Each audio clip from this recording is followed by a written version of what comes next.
Department of Treasury spokesperson tells me we expect the World Bank Group to be a global leader of climate ambition and the mobilization of significantly more climate finance for developing countries. Now, Malpass says he has no plans to resign, but in pushing the World Bank to become more of an activist, it does help China. China makes most of the solar panels around the globe, as well as the rare earth materials needed for that green transition that Biden wants also comes from China. So the Fox News Digital found that the National Resources Defense Council, it's a climate change group, a big one, that has influenced White House decision-making, has deep ties to the Chinese.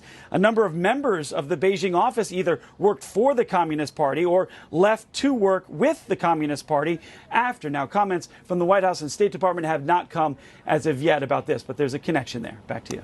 Fascinating. Edward, thank you very much. Joining me now, Fox Business anchor David Asman. David, we see through the Inflation Reduction Act, we see through the heavy hand on the World Bank. There's a climate agenda in promoting green energy, which has a lot of links to Chinese business. Put this all together for us. What should we understand here? Well, first of all, you should understand that this is what happens when you have government-controlled industrial policy. Rather than leaving it to the marketplace, when the government is in control of something, that means there are going to be all kinds of political influence. Everybody and their grandmother wants a little piece of the pie because the government can put together more capital than any individual company, whether it's the United States government or France or China or whatever. So what's happening here, let me just take one little bit of this story, which Edward talked about, David Malpass, the head of the World Bank. The World Bank's main job is to help the poor people around the world, places like Africa and Latin America. I covered Latin America. I followed them around quite a bit in some of their projects and everything. Right now, the biggest crisis for poor people in the world is energy and food insecurity.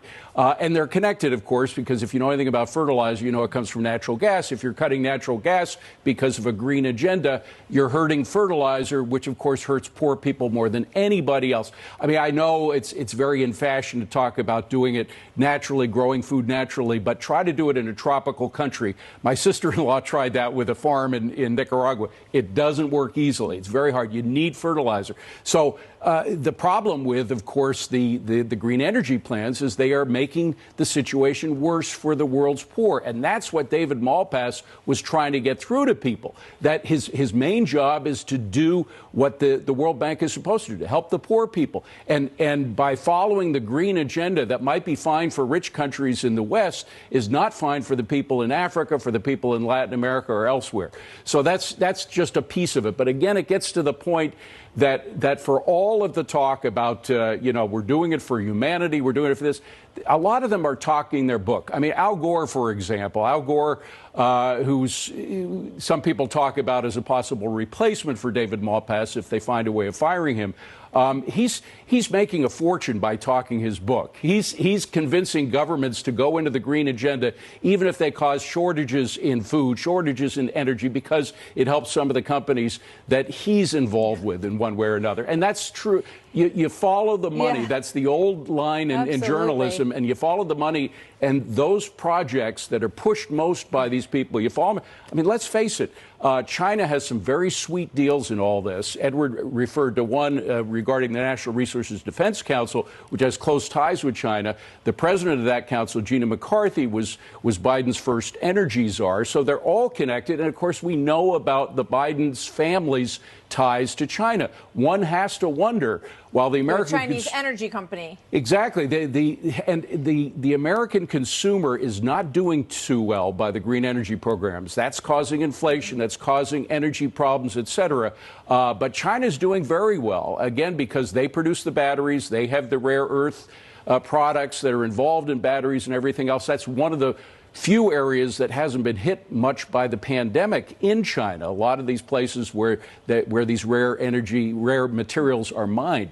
So again, industrial policy sounds great, and they claim that they're doing it for the peoples of the world. In fact, the peoples of the world are getting screwed by government industrial policies because there are just as many self-interested people in government as there are in the private sector. I would just say two quick things on that. One, if you are starving in an underdeveloped nation in the world right now, you don't want to hear that the World Bank is focused on green energy. You need help right now. Exactly. You need a solution right now. You need food. And I would also say that China has played this beautifully because they're playing both sides of the energy coin. They haven't cut back on fossil fuels at all. They have done nothing to cut their emissions. 60% of their energy comes from coal. Building coal. the lithium batteries and the solar panels. So they see what we're doing. They want to be the main supplier for our green energy dreams. And yet on the other side of it, they're doing nothing to cut their own fossil fuels. I'm getting right, but just one quick, I don't want to flood with information here, but China accounts for 27% of all greenhouse gas emissions in the world. That's 3 times the number of greenhouse gases that we emit. So, I mean, they're getting a free ride from the Natural Resources Defense Council, which is tied into the Biden administration.